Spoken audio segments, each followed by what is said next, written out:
నమస్తే వార్తలకి స్వాగతం. వివరాల్లోకి వెళితే రాష్ట్రంలో రీసర్వే ప్రతిష్టాత్మకంగా సాగుతోందని రాష్ట్ర రెవెన్యూ రిజిస్ట్రేషన్ అండ్ స్టాంప్స్ శాఖ మంత్రి అనగాని సత్యప్రసాద్ తెలిపారు. ఈ సర్వేలో పాల్గొంటున్న ఉద్యోగులు అధికారులకు మంత్రి అభినందనలు తెలిపారు. పొలం గట్లపై తిరుగుతూ ఉద్యోగులు సర్వే చేస్తున్నారని మంత్రి అనగాని సత్యప్రసాద్ పేర్కొన్నారు. జాతీయ సర్వే దినోత్సవం సందర్భంగా భూ యజమానులకు సర్వే శాఖ ఉద్యోగులకు మంత్రి అనగాని శుభాకాంక్షలు తెలిపారు. రీసర్వేను ఎంతో పకడ్బందీగా చేస్తున్నామని మంత్రి వెల్లడించారు. అందులో సర్వే శాఖ ఉద్యోగులు కూడా కీలక పాత్ర పోషిస్తున్నారని మంత్రి అనగాని సత్యప్రసాద్ తెలియజేశారు. నేషనల్ సర్వే డే, జాతీయ సర్వే వారి యొక్క అంటే ఏదైతే మనం ప్రతిష్టాత్మకంగా ఈ రాష్ట్రం చేస్తూ ఉందో ఎంతో కష్టపడి రైతులకు కానీ వ్యాపారస్తులకు కానీ ఎవరైతే భూ హక్కుదారులు ఉన్నారో అందరికి కూడా నాణ్యమైనటువంటి రిజల్ట్ ఇవ్వాలనే లక్ష్యంతో ఎంతో కష్టపడి ఎప్పుడు కూడా గ్రామాల్లో అలాగే పొలాల మీద తిరిగే ఈ సర్వే ఉద్యోగులందరూ కూడా నాకు శుభాకాంక్షలు. తప్పకుండా ఏదైతే గతంలో ఈ సర్వే తప్పిదాలు జరిగినాయో ఇప్పుడు నూతనంగా ఏర్పాటు చేసినటువంటి సర్వే విధానం విధి విధానాలని కూడా అందరితో చర్చించి ఒక మంచి వాతావరణమైనటువంటి ఆహ్లాదకరమైనటువంటి వాతావరణంలో ఈ యొక్క రీసర్వే చేస్తూ ఉన్నాం. తప్పకుండా మంచి రిజల్ట్స్ పేద ప్రజలకి అలాగే ప్రభుత్వానికి కూడా మంచి పేరు వచ్చే దిశగా మేము సర్వే డిపార్ట్మెంట్ అందరూ కూడా కలిసి తప్పకుండా పనిచేస్తామని చెప్పి తెలియజేసుకుంటూ మరొకసారి వారికి నా యొక్క శుభాకాంక్షలు. మంగళగిరి SLN కాలనీలో శ్రీ లక్ష్మీ నరసింహస్వామి పార్క్ ని ఆహ్లాదకర వాతావరణంలో మంత్రి నారా లోకేష్ ప్రారంభించారు. ఈ సందర్భంగా పిల్లలతో ఆటలు, పెద్దలతో మంత్రి లోకేష్ మాటలు కలిపారు. వారితో కాసేపు ముచ్చటించారు.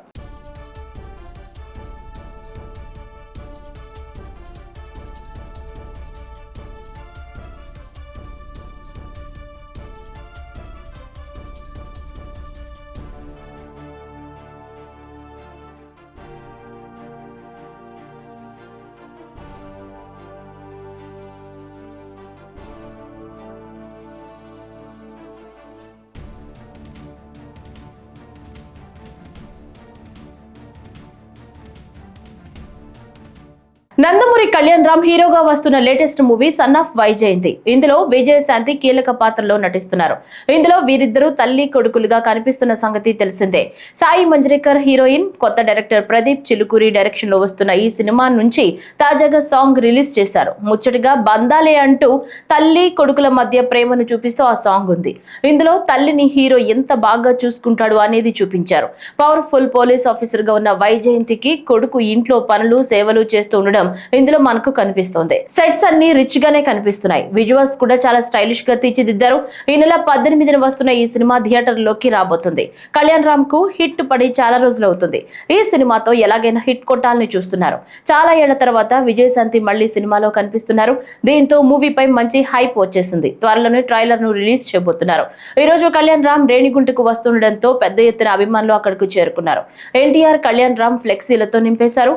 హీరో కళ్యాణ్ రామ్, ఎమ్మెల్సీ విజయశాంతి తిరుమల శ్రీవారిని దర్శించుకున్నారు. గురువారం ఉదయమే VIP విరామ దర్శన సమయంలో వెంకటేశ్వర స్వామిని దర్శించుకుని ప్రత్యేక పూజలు నిర్వహించారు. ఏప్రిల్ 18న ప్రేక్షకుల ముందుకు రాబోతున్న మూవీ విజయం సాధించాలని వారు కోరుకున్నారు. గుంటూరు జిల్లా మంగళగిరి మండలం కాజా గ్రామంలో గురువారం డ్రోన్ కెమెరా చూసిన మద్యం బాబులు పరుగులు తీశారు. బహిరంగంగా మద్యం సేవిస్తున్న నలుగురిని డ్రోన్ సాయంతో మంగళగిరి గ్రామీణ SI చిరుమామిళ్ల వెంకట్ గుర్తించి పట్టుకున్నారు. గ్రామీణ ప్రాంతాల్లో అసాంఘిక కార్యకలాపాలపై నిత్యం నిఘా కొనసాగుతుందని, డ్రోన్లతో నిరంతరం పర్యవేక్షణ జరుగుతుందని SI హెచ్చరించారు.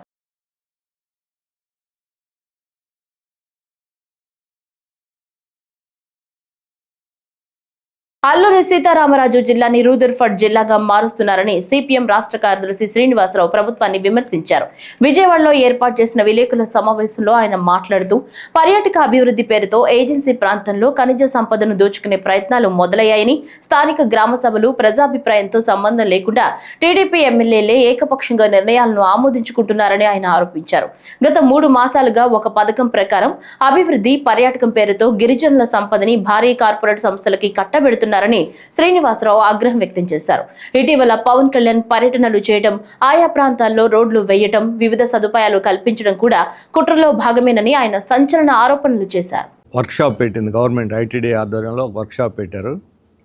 ఆ వర్క్షాపులోకి మీడియాని అనుమతించలేదు. మీడియాను అనుమతించకుండా అక్కడ టూరిజం డెవలప్మెంట్ పేరుతోటి ఖనిజ సంపదని కొల్లగొట్టడానికి ఒక పెద్ద ప్రణాళిక రూపొందించి దానికి అనుగుణంగా ప్రజాప్రతినిధుల్ని, అధికారుల్ని వాళ్ళందరినీ కూడా మెస్మరైజ్ చేసి వాళ్ళకి కనికట్టులాగా ఇక్కడికి వస్తే ఏదో బ్రహ్మాండంగా అభివృద్ధి జరుగుద్ది అనే ఒక మంత్రం వేసి మొత్తం ఏజెన్సీ మీద ఆధిపత్యం, కార్పొరేట్ ఆధిపత్యం కోసం ప్రణాళిక రూపొందించినట్టుగా అర్థమవుతున్నది.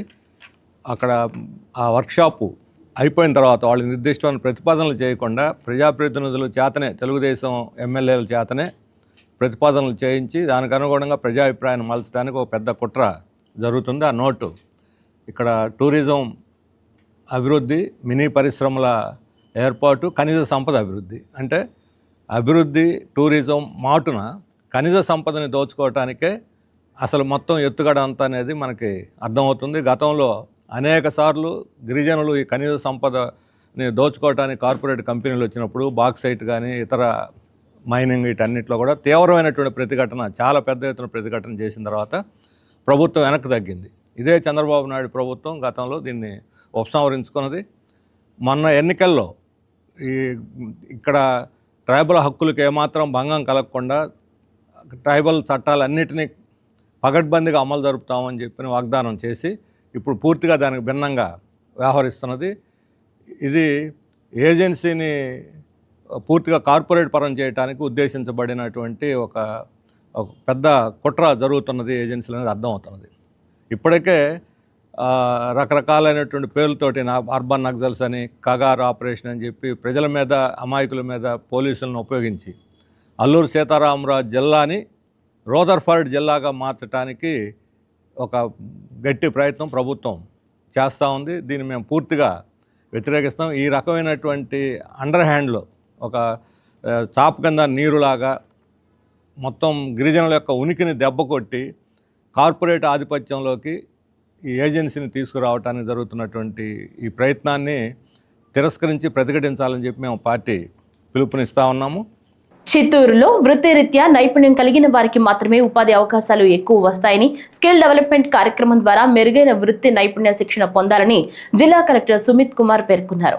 జిల్లా జైలులో ఖైదీలకు సంకల్ప స్కిల్ ట్రైనింగ్ కింద మల్టీ స్కిల్ ట్రేడ్ కింద శిక్షణ పొందిన వారికి సర్టిఫికెట్లు ప్రదానం కార్యక్రమానికి జిల్లా కలెక్టర్ ముఖ్య అతిథిగా విచ్చేశారు. ఈ సందర్భంగా మాట్లాడుతూ సమాజంలో నైపుణ్యం కలిగిన వారికి ఉపాధి అవకాశాలు మెండుగా ఉంటాయని, ఎలక్ట్రీషియన్, ప్లంబర్, ఏసీ మెకానిక్ వంటి వృత్తుల వారు నైపుణ్యాన్ని పెంచుకుని ఆర్థికంగా ఎదుగుతున్నారన్నారు. రాష్ట్ర ప్రభుత్వం ఆధ్వర్యంలో ఖైదీలు శిక్ష అనంతరం సత్ప్రవర్తనతో ఆర్థికంగా ఎదగడానికి సంకల్ప స్కిల్ ట్రైనింగ్ కింద మల్టీ స్కిల్ ట్రేడ్ కార్యక్రమం ఏర్పాటు చేయడం జరిగిందని, భవిష్యత్తులో ఈ కార్యక్రమం ద్వారా మరింత మందికి నైపుణ్యాభివృద్ధి శిక్షణ తరగతులు నిర్వహించడం జరుగుతుందన్నారు. ఎందుకంటే చాలా మంది కొత్త వాళ్ళు అటువంటి ఆ స్కిల్స్ లేని వాళ్ళు ఎక్కువ మంది అయిపోయారు. స్కిల్డ్ మెంబర్స్ మార్కెట్లో లేరు. సో మీరు ఈ సభలో నేను మీకు ఒక్కటే రిక్వెస్ట్ చేస్తున్నాను. ఇప్పుడు ఏమేమి స్కిల్ కోర్సెస్ స్టార్ట్ చేసాము ఒక 2 నెలల ముందు, ఇది ఒక్కటి కంటిన్యూ చేయడం జరుగుతుంది. రెండోది, మీకు మీ ఇంట్రెస్ట్ బట్టి ఏమేమి మీకు ఇంట్రెస్ట్ ఉన్నాయి మీరు ఆ రిక్వెస్ట్ ఇవ్వచ్చు. ఒక 5 మంది, ఒక 10 మంది కూడా ఒక రిక్వెస్ట్ ఇచ్చిస్తే సరే ఇది కావాలి, ఓకే చేస్తే ఏమవుతుంది, రేపు మీరు ఒక చిన్న ఉద్యోగం స్టార్ట్ చేయగలుగుతారు. తర్వాత ఇంకొకటి పీడీ గారు ఉన్నారు, యాజ్ వెల్ యాజ్ గుల్శేఖర్ గారు ఉన్నారు. మీరు ఖచ్చితంగా union bank, SBI bank, Saptagiri bank, ఈ 3 బ్యాంక్ మేనేజర్స్తో ఒకసారి వచ్చి వాళ్ళకి చెప్పాలి 1 లక్ష, 2 లక్షల, 3 లక్షల ఎట్లా లోన్ కోసం అప్లై చేయాలి. ఆ లోన్ మీకు వస్తే మీకు ఎంత వడ్డీ ఉంటుంది, 1 నెలకి, 1 సంవత్సరానికి ఎంత వడ్డీ ఉంటుంది, 5 సంవత్సరాల వరకు మీరు లోన్ తీసుకోవచ్చు. సపోజ్ మీరు 3 లక్షల లోన్ తీసుకుంటే 5 సంవత్సరాలకి మీకు సుమారుగా 3,000 నుంచి 4,000 రూపాయలే, 3,000 నుంచి 4,000 రూపాయలే ప్రతి నెల వడ్డీ ఉంటుంది అంతే. మీరు ఇటు సైడ్ ఇన్కమ్ చూస్తే ఒక 15,000, 20,000 కూడా మీకు సంపాదిస్తే మీకు 15,000 వరకు డబ్బు మిగలవచ్చు. ఓకే, సో ఆర్థికంగా డబ్బు సంపాదించడానికి ఒకటే మార్గం, లోన్. ఇది నేను మీకు షేర్ చేస్తున్నాను. ఎవరెవరు మీరు ఆర్థికంగా ఈరోజు చూస్తున్నారు, వాళ్ళు క్రెడిట్ ద్వారానే, లోన్ ద్వారానే ముందుకు వెళ్తున్నారు. వాళ్ళు 1 కోటి లోన్ తీసుకుంటారు, 2 కోట్ల లోన్ తీసుకుంటారు, బిజినెస్ చేస్తారు, బిజినెస్ నుంచి ఈఎంఐ పే చేస్తారు, అంతే. సో మీరు ఖచ్చితంగా ఇది ఒకటే కాదు, మీకు సర్టిఫికేట్ వచ్చింది మీరు పని అయిపోయేది కాదు. మీరు బయటికి వెళ్ళిన తర్వాత లోన్ తీసుకోవాలి. ఓకే, సో ఇప్పుడు నేను అది కూడా బ్యాంక్ మేనేజర్ కూడా పిలిచి మీకు గైడ్ చేస్తాను. మీరు ఖచ్చితంగా బ్యాంక్ మేనేజర్తో మాట్లాడాలి. సార్ ఎలా ఫామ్ ఫిల్ చేయాలి, అన్ని ఫామ్స్ తెలుగులోనే ఉన్నాయి. కూటమి పాలనలో రాష్ట్రంలో రెడ్ బుక్ రాజ్యాంగంతో దారుణమైన పరిస్థితులు నెలకొన్నాయని, ప్రశ్నించే స్వరం ఉండకూడదనే భయానక వాతావరణం సృష్టిస్తున్నారని వైఎస్ఆర్సీపీ అధినేత మాజీ సీఎం వైఎస్ జగన్మోహన్ రెడ్డి అన్నారు. అయితే ప్రతిచర్య తప్పక ఉంటుందని హెచ్చరికలు జారీ చేశారు ఆయన. గురువారం ఉమ్మడి కర్నూలు జిల్లా నేతలతో జరిగిన సమావేశంలో వైఎస్ జగన్ కీలక వ్యాఖ్యలు చేశారు. రెడ్ బుక్ రాజ్యాంగంతో రాష్ట్రంలో దారుణమైన పరిస్థితులు నెలకొన్నాయని, సంఖ్యాబలం లేకపోయినా అన్ని పదవులు తమకే కావాలని చంద్రబాబు నాయుడు అధికార అహంకారం చూపుతున్నారన్నారు.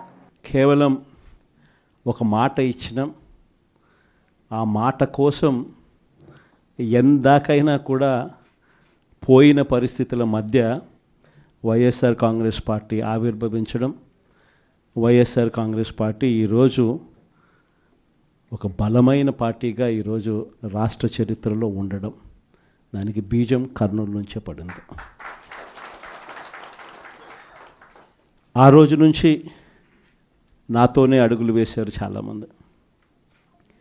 ప్రతి అడుగులోనూ కూడా ఆ రోజు పార్టీ పెట్టిన రోజు నుంచి ఈ రోజు వరకు గమనిస్తే కూడా మన పార్టీకి ఎవరైనా కూడా సిద్ధాంతం ఏమిటి అని చెప్పి ఎవరైనా కూడా వైఎస్ఆర్ కాంగ్రెస్ పార్టీ ఐడియాలజీ ఏమిటి, సిద్ధాంతం ఏమిటి అని ఎవరైనా ఒక్కసారి కళ్ళు మూసుకొని ఆలోచన చేస్తే కంటికి కనిపించేది రెండు కనిపిస్తాయి. ఒకటి, విలువలతో కూడిన రాజకీయాలు చేయడం. రెండవది, విశ్వసనీయత అన్న పదానికి అర్థం చెప్పిన పార్టీ ఏదైనా రాష్ట్ర చరిత్రలో ఉంది అంటే అది వైఎస్ఆర్ కాంగ్రెస్ పార్టీ అని చెప్పి కూడా గర్వంగా చెప్తాం. నిజంగా ఈ 2 పదాలే వైఎస్ఆర్ కాంగ్రెస్ పార్టీ నడిపించి, అదే మాదిరిగా ఒక నాయకుడిగా గట్టిగా ఈ సిద్ధాంతాలను నమ్మి ఒక నాయకుడిగా అడుగులు ముందుకు వేశాను. నాలో ఈ గుణాలను చూసి మీరంతా కూడా నాకు తోడుగా ఇన్ని సంవత్సరాల పాటు అడుగు వేశారు. ఈరోజు నేను ఒకటి చెప్తా ఉన్నా, రాజకీయాలలో గెలుస్తాం, ఓడిపోతాం, ఇది వేరే విషయాలు. కానీ ఈ రోజుకి కూడా ఖచ్చితంగా ఒకటైతే చెప్తాను, వైఎస్ఆర్ కాంగ్రెస్ పార్టీకి సంబంధించిన ఏ నాయకుడైనా కూడా, ఏ జెడ్పీటీసీ అయినా, ఏ ఎంపీటీసీ అయినా, ఏ సర్పంచ్ అయినా, ఏ వార్డు మెంబర్ అయినా, ఏ కార్యకర్త అయినా కూడా, జిల్లా స్థాయి నుంచి గ్రామ స్థాయి వరకు ఏ నాయకుడైనా, ఏ కార్యకర్త అయినా కూడా గర్వంగా కాలర్ ఎగరేసుకొని ఏ ఇంటికైనా వెళ్ళి ఆ ఇంట్లో చిక్కటి చిరునవ్వుల మధ్య వాళ్ళ ఆశీస్సులు తీసుకునే కెపాసిటీ, వాళ్ళ ఆశీస్సులు తీసుకునే పరిస్థితి ఏ నాయకుడికైనా ఉంది అని అంటే అది ఒక్క వైఎస్ఆర్ కాంగ్రెస్ పార్టీ నాయకులకు మాత్రమే ఉందని గర్వంగా చెప్పగలను. ఎందుకనంటే మనం రాకమునుపు రాజకీయాలు ఒక మాదిరిగా ఉండి, మనం వచ్చిన తర్వాత రాజకీయాలకు అర్థం ఇది అని చెప్పి తిరగరాసిన చరిత్ర ఏ పార్టీకైనా ఉంది అని అంటే అది ఒక వైఎస్ఆర్ కాంగ్రెస్ పార్టీకి మాత్రమే ఉంది అని కూడా గర్వంగా చెప్పగలుగుతా. మనమంతా ప్రజల తరపున వాళ్లకు తోడుగా నిలబడాల్సిన సమయం వచ్చింది. గ్రామ స్థాయి నుంచి మనం బలోపేతం, మళ్ళీ ఆర్గనైజ్డ్గా బలోపేతం జరగాలి. జిల్లా స్థాయిలోనూ, మండల స్థాయిలోనూ, గ్రామ స్థాయిలోనూ, ప్రతి స్థాయిలోనూ కూడా మనమంతా కూడా క్యాడర్ను మొత్తం ఏకం చేయాలి. కేంద్ర ప్రభుత్వ ప్రోత్సాహకాలతో విస్తరిస్తున్న రోబోటిక్స్, డ్రోన్స్ మరియు ఇంటర్నెట్ ఆర్ థింగ్స్ సంబంధిత ప్రాజెక్ట్స్ ఎక్స్పో విజయవాడ గురునానక్ కాలనీలోని పాఠశాలలో ఆహ్లాదకరంగా జరిగింది. పాఠశాల స్థాయిలోనే విద్యార్థులకు క్లిష్టమైన ఆధునిక సాంకేతిక అర్థమవడానికి ఉద్దేశించిన ఈ కార్యక్రమంలో అనేక మంది బాలబాలికలు తమ ప్రతిభా సామర్థ్యాలు ప్రదర్శించారు. ఈ శిక్షణ ప్రదర్శన పిల్లల భవిష్యత్తుకు, విద్యకు ఎంతో సహాయపడుతుందని కార్యక్రమానికి హాజరైన విద్యార్థుల తల్లిదండ్రులు హర్షం వ్యక్తం చేశారు.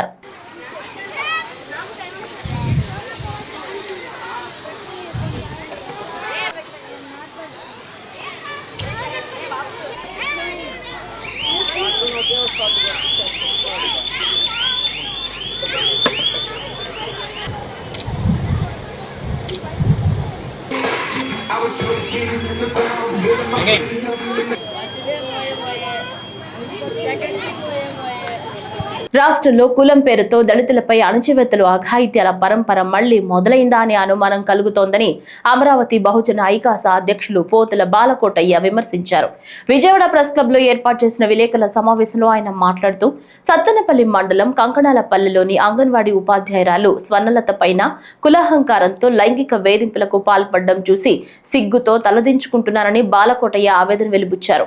దళితుల మహిళపై జరుగుతున్న దాష్టికాలపై ఎస్సీ ఎస్టీ అట్రాసిటీ చట్టాలు కఠినంగా అమలయ్యేలా చూడాల్సిన బాధ్యత ప్రభుత్వానికి ఉందని, ప్రభుత్వం ఆ దిశగా ఆలోచించాలని ఒక ప్రభుత్వ హితుడిగా స్పందిస్తున్నారని ఆయన విజ్ఞప్తి చేశారు. గత ప్రభుత్వం నుంచి వచ్చిన కష్టాలని, నష్టాలని మళ్ళీ భరించకుండా అలాంటి యొక్క ఇబ్బందికరమైన వాతావరణాన్ని తొలగించుకొని కొత్త ప్రభుత్వం కొంగొత్త ఆశలతో ఏదో ఉగాది పచ్చంలాగా, కొత్త నామ సంవత్సరంలాగా మంచి చేస్తుందని చెప్తేనే ఆశిస్తారు.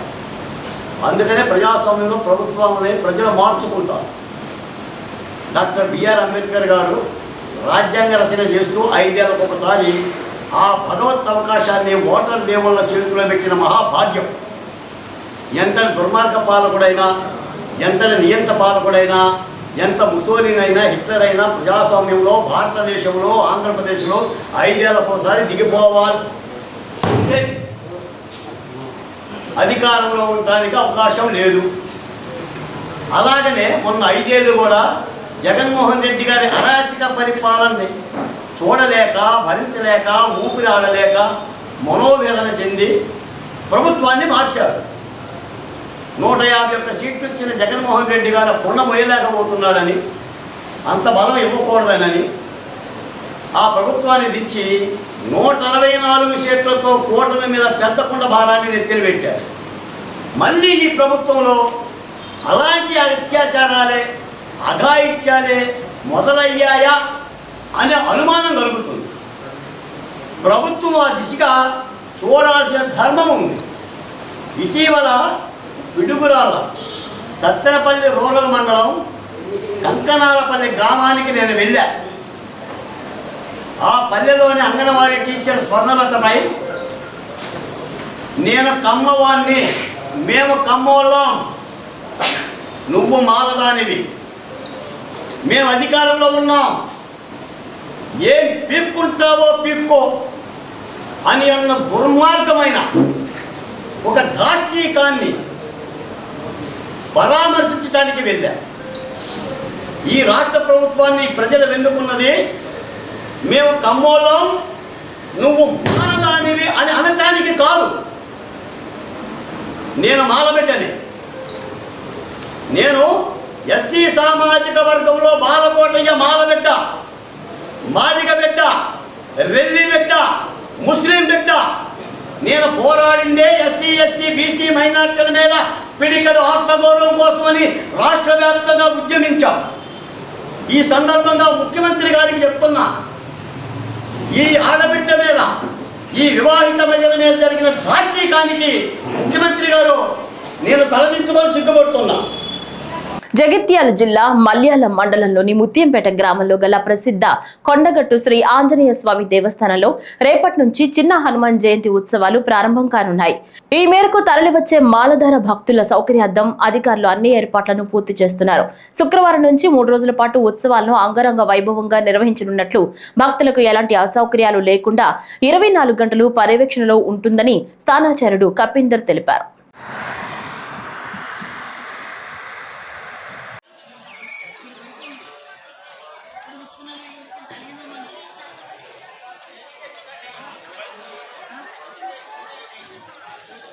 నేడు భగవాన్ మహావీర్ జయంతి. ఈ సందర్భంగా వైఎస్ఆర్సీపీ కేంద్ర కార్యాలయంలో భగవాన్ మహావీర్ చిత్రపటానికి పూలమాల వేసి మాజీ ముఖ్యమంత్రి వైఎస్ఆర్సీపీ అధినేత వైఎస్ జగన్ నివాళులర్పించారు. ఈ క్రమంలో వైఎస్ జగన్ ట్విట్టర్ వేదికగా జైనుల ఆరాధ్య దైవం మహావీరుడు ప్రబోధించిన పంచ మహావ్రతాలు నైతిక జీవనానికి మార్గదర్శకాలు. ఆ మహనీయుని జయంతి సందర్భంగా ప్రజలందరికీ శుభాకాంక్షలు తెలిపారు.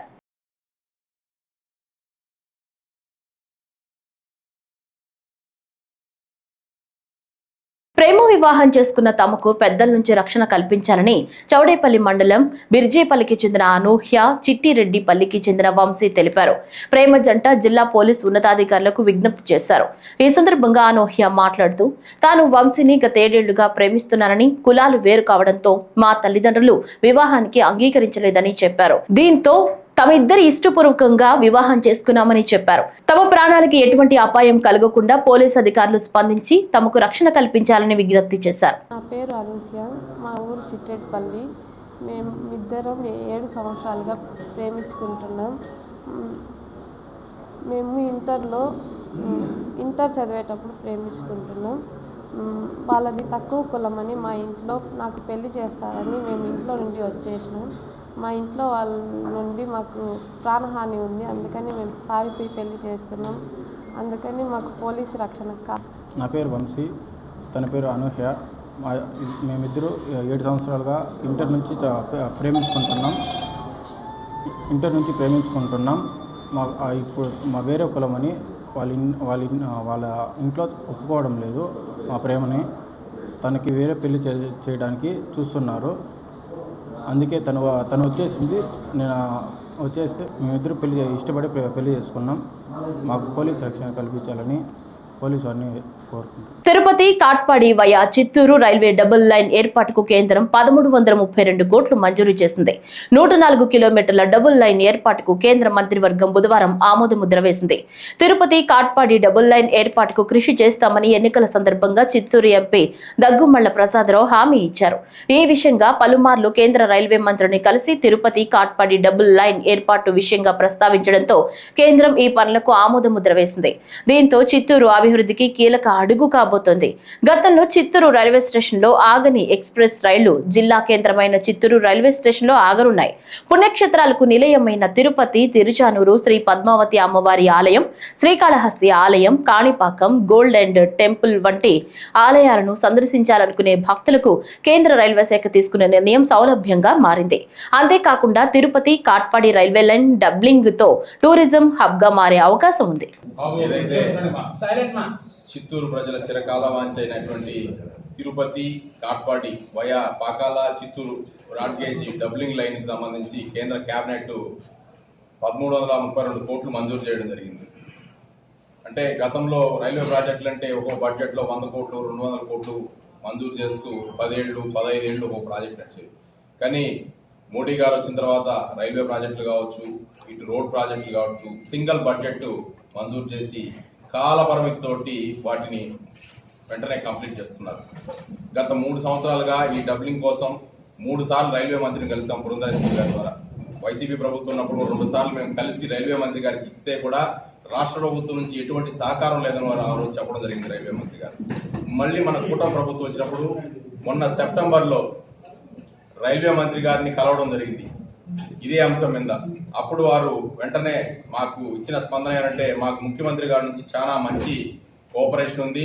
గతంలో కూడా మీరు 2 సార్లు కలిసినప్పుడు మేము రాష్ట్ర ప్రభుత్వాన్ని సంప్రదిస్తే ఈ విషయంగా వాళ్ళ నుంచి ఎటువంటి స్పందన లేదు. ఖచ్చితంగా ఈ బడ్జెట్లో మీకు ఇది మేము మంజూరు చేస్తామని ఆ రోజు వారు చెప్పడం జరిగింది. అదేవిధంగా ఈ విషయాన్ని పురంధరేశ్వరి గారి ద్వారా ముఖ్యమంత్రి గారి దృష్టికి తీసుకెళ్తే వారు కూడా ఖచ్చితంగా ఇది చిత్తూరు జిల్లాకు చాలా అవసరమైన ప్రాజెక్టు, మీరు మంజూరు చేయాలని చెప్పి రైల్వే మంత్రి గారి దృష్టికి తీసుకెళ్లడం జరిగింది. అందులో భాగంగానే ఈరోజు ఈ రైల్వే ప్రాజెక్టును మనం సాధించుకున్నాం. గతంలో కూడా వాజ్పేయి గారి ప్రభుత్వం ఉన్నప్పుడే చిత్తూరుకి బ్రాడ్ గేజ్ లైన్ వచ్చింది. ఆ రోజు కూడా చంద్రబాబు నాయుడు కృషి వల్ల రైల్వే మంత్రి బండారు దత్తాత్రేయ గారు ప్రత్యేక చొరవ తీసుకొని ఆ రోజు మనకు బ్రాడ్ గేజ్ లైన్ ఇచ్చారు. ఎప్పుడైనా సరే కూటమి ప్రభుత్వం ఉన్నప్పుడే అభివృద్ధి అనేది సాధ్యం అవుతుంది. ఎన్నికల్లో మోడీ గారు చెప్పిన డబుల్ ఇంజన్ సర్కారు ఈ రోజు డబుల్ లైన్ ద్వారా మనకు చిత్తూరుకి రావడం జరిగింది. ఈ లైన్ వల్ల చాలా ఉపయోగాలు ఉన్నాయి మనకి. ఎటువంటి ఉపయోగాలు అంటే, ఈ డబుల్ లైన్ రావడం వల్ల కార్గోకు సంబంధించి దాదాపు మనకు సంవత్సరానికి 20 కోట్ల కేజీల కార్బన్ డైఆక్సైడ్ నిర్మూలన జరుగుతుంది. అంటే రోడ్ ట్రాన్స్పోర్ట్ ద్వారా మనం చేయడం వల్ల దాదాపు 1 కోటి చెట్లు నాటితే మనం ఎంత పర్యావరణానికి మంచి చేయగలుగుతామో ఈ ఒక్క డబుల్ లైన్ వల్ల పర్యావరణానికి అంత మంచి జరుగుతుంది. అదేవిధంగా రోడ్ విదేశీ మారక ద్రవ్యాన్ని మనం సేవ్ చేసుకోగలం. 4,000 రూపాయలకి పెన్షన్ ఇవ్వడం అంటే 3,000 చేర్చి మొదటి మాసం నుంచి ఇవ్వడం జరిగింది చంద్రబాబు నాయుడు గారు. That's a great achievement for this party. అలాగే గ్యాస్ సిలిండర్లు 3 చెప్పాం, 3 కూడా ఈరోజు ఇవ్వడం జరుగుతూ ఉంది. 2 స్కీమ్లు ఆల్రెడీ. అలాగే మేము ల్యాండ్ టైటిలింగ్ యాక్ట్ని క్యాన్సిల్ చేస్తామని చెప్పాం. ల్యాండ్ టైటిలింగ్ యాక్ట్ని క్యాన్సిల్ చేయడం జరిగింది యాక్ట్ని. అలాగే ఈరోజు కూటమి ప్రభుత్వంలో తిరుపతి నుంచి కాట్పాడి వరకు రైల్వే లైన్ని డబుల్ లైన్ చేయడం జరిగింది. దీనికోసం మోడీ గారు 1,332 కోట్లు శాంక్షన్ జరిగింది. It's a great achievement for Telugu Desam party. Chandrababu Naidu గారి కార్య దీక్షత ఈ స్కీమ్ తీసుకురావడం, సెంట్రల్ గవర్నమెంట్ తేవడం కూడా చాలా గొప్ప విషయం. అలాగే మన ఎంపీ పాత్ర కూడా, దగ్గుమల ప్రసాదరావు పాత్ర కూడా ఇందులో చాలా ఉంది. ఆయన కృషి ఫలితమే ఈరోజు మనకు తిరుపతి కాట్పాడి డబుల్ లైనింగ్ చేయడం జరిగింది. అలాగే బీజేపీ నాయకుల తోడ్పాటు కూడా దీంట్లో ఉంది. జగదీష్ నాయుడు గారు మేడం చెప్పి అన్ని విధాలు ఇది ఉపయోగపడుతున్న రైతులకు, ముఖ్యంగా ఈ మ్యాంగో రైతులకు కానీ, మన వాళ్ళు ఈ మిల్క్ ఏమన్నా చిల్లింగ్ సెంటర్ వాళ్ళు కానీ ఎక్స్పోర్ట్ చేసుకున్నా లేదా పక్క ఊర్లలో అమ్ముకోవాలనుకున్నా కూడా ఈ డబుల్ లైన్ ద్వారా అనేక ట్రైన్లు ఏర్పడతాయి. కాబట్టి వాళ్ళకి అన్ని విధాల వసతులు ఏర్పాటు చేయడం జరిగింది. దీని ద్వారా వైసీపీ నాయకులు మీడియా సమావేశం నిర్వహించారు. ఆ వివరాలు ఇప్పుడు చూద్దాం. గౌరవ జగన్మోహన్ రెడ్డి గారు ఈ రాష్ట్రంలో ఎక్కడ పర్యటించినా ఆయనకు 3 అంచెల భద్రతను కల్పించాల్సిన బాధ్యత రాష్ట్ర ప్రభుత్వం పైన ఉంటుంది. ఇది రాష్ట్ర ప్రభుత్వం గుర్తించాలి. ఆయన ఇంటి దగ్గర ఉన్న భద్రతను మినహాయిస్తే ఈ రాష్ట్రంలో ఏ ప్రాంతానికి వెళ్ళినా, ఏ సమయంలో వెళ్ళినా వేలాది మంది జనము గుమిగూడుతూ ఉన్నారు.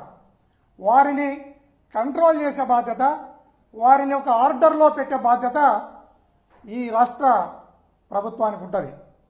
అలాంటిది మొన్న జగన్మోహన్ రెడ్డి గారు రామగిరి మండలానికి వచ్చినప్పుడు పోలీసు ఎలాంటి వైఫల్యం చెందిందో, ఎలా ఫెయిల్యూర్ అయిందో మనమందరం కూడా ప్రత్యక్షంగా చూసినాం. దీని మీద హోమ్ మినిస్టర్ గారు రెస్పాండ్ అవుతూ 1,100 మందిని పోలీస్ వ్యవస్థను డిప్లాయ్ చేసినామనే మాటను అనిత గారు మాట్లాడడం జరిగింది. అమ్మ అనిత గారు, మీరు 1,100 మందిని డిప్లాయ్ చేస్తే వారు హెలికాప్టర్ను ప్రొటెక్ట్ ఎందుకు చేయలేకపోయినారు? ఎందుకు చేయలేకపోయినారంటే నేను చెప్తున్నాను, మీరు శ్రద్ధగా వినండి. దీని మీద మరొకసారి జగన్మోహన్ రెడ్డి గారి పర్యటనను జాగ్రత్తగా చూసుకోండి. బాడుకోకు బారానా, మాల్ ఓనర్కు చారానా అన్నట్లు మీ డిప్లాయ్మెంట్ ఉంది. అది ఎట్లా అంటే, మీరు పెట్టిన 1,100 మంది పోలీస్ సిబ్బందిని పరిటాల సునీతమ్మ ఇంటి దగ్గర కొందరిని, పరిటాల రవి సమాధి దగ్గర కొందరిని, అదేవిధంగా మొన్న లింగమయ్యను హత్య చేసిన ముద్దాయిల ఇండ్ల దగ్గర సగం మందిని డిప్లాయ్ చేసి, ఎవరైతే జగన్మోహన్ రెడ్డి గారిని చూడడానికి వైఎస్ఆర్ కాంగ్రెస్ పార్టీ కార్యకర్తలు కానీ లీడర్లు కానీ వస్తున్నారో వారిని కంట్రోల్ చేయడానికి మిగతా పోలీసును 4 భాగాలు చేసి మీరు అక్కడ పెట్టడం జరిగింది. జగన్మోహన్ రెడ్డి గారి దగ్గరికి వచ్చే వరకు ఆ హెలికాప్టర్ దగ్గర గార్డు సరియలేదు. అదేవిధంగా లింగమయ్య ఇంటి దగ్గరికి జగన్మోహన్ రెడ్డి గారు పోయినప్పుడు అక్కడ మెటల్ డిటెక్టర్ లేదు, డిఎఫ్ఎండి లేదు, లేక అక్కడ పోలీస్ వ్యవస్థ కూడా చాలా ఇబ్బంది పడిన సంగతిని మనం గుర్తు చేసుకోవాలి. ముందు కూడా ఇంటెలిజెన్స్ వాళ్ళు కానీ పోలీసులు కానీ ఆ ఊర్లో హింస జరుగుతుంది, ఒక పొలిటికల్ ప్రేరేపణ జరుగుతుంది, గలాలు జరుగుతాయి, అల్లలు జరుగుతాయని ముందే వాళ్ళందరూ కూడా చాలా క్లియర్గా ఉంటుంది. అయినా కూడా దాన్ని పట్టించుకోకుండా ఆ లింగమయ్యను ఏ విధంగా హత్య చేశారో ఈ రాష్ట్ర ప్రజలందరూ కూడా తెలుసు. దాన్ని ఒక సగటున ఒక ప్రజా మనిషిగా, ఒక పార్టీ అధ్యక్షుడిగా, ఒక నాయకుడిగా దేశంలోనే అత్యంత ప్రజాదరణ నాయకుడిగా వైఎస్ జగన్మోహన్ రెడ్డి గారు వాళ్ళ కుటుంబాన్ని పరామర్శించడానికి వెళ్ళినప్పుడు జరిగిన భద్రతా వైఫల్యం ఏ విధంగా ఉండదో మనం కూడా ఎంతైనా కూడా గమనించాల్సింది. నిజంగా నేను ఒకటే అడుగుతున్నా, ఈవెన్ ఇంటెలిజెన్స్ పీపుల్ కూడా రాష్ట్రంలో ఉన్న చాలా ఇంటలెక్చువల్ పీపుల్ కూడా దీన్ని ఆలోచించాల. దేశంలోనే అత్యంత ప్రజాదరణ నాయకుడున్న వైఎస్ జగన్మోహన్ రెడ్డి గారు ఎక్కడికి వెళ్ళినా, ఏ ప్రాంతానికి పోయినా, ఏ మూలకు పోయినా, ఏ సిటీకి వెళ్ళినా, ఏ రాజధానికి పోయినా ప్రజలు స్వచ్ఛందంగా వచ్చి ఆయన్ను కలుస్తూ ఉంటారు. కారణం జగన్మోహన్ రెడ్డి గారి వ్యక్తి ఒక భరోసా, ఒక నమ్మకం. జరిగిన సంఘటన మళ్ళీ మళ్ళీ పునరావృతం కాకుండా అప్రమత్తంగా ఉండాలా అనే ఉద్దేశం ఒకటి. దాని వెనుక జరిగిన సంఘటనను యంత్రాంగం, పోలీస్ యంత్రాంగం ఏం చేస్తుందని చెప్పేసి వాళ్ళని కూడా అప్రమత్తం చేస్తానికి ఆయన ఆ కుటుంబాన్ని ప్రశ్నించి అనంతపురం వెళ్తే కనీసం దాన్ని కూడా హేళన చేసి మాట్లాడే పరిస్థితి ఈరోజు అధికార పార్టీ కూటమి ప్రభుత్వం వ్యవహరిస్తుందంటే నిజంగా ఎంత ప్రజాస్వామ్యంలో ఉన్నామా లేదంటే మనం నియంత్ర పాలన ఉన్నామా అనేది కూడా ఒకసారి కూడా మనందరం కూడా ఆలోచించాల్సిన అవసరం ఎంత ఉంది. ఈ వార్తలు ఇంతటితో సమాప్తం. నమస్కారం.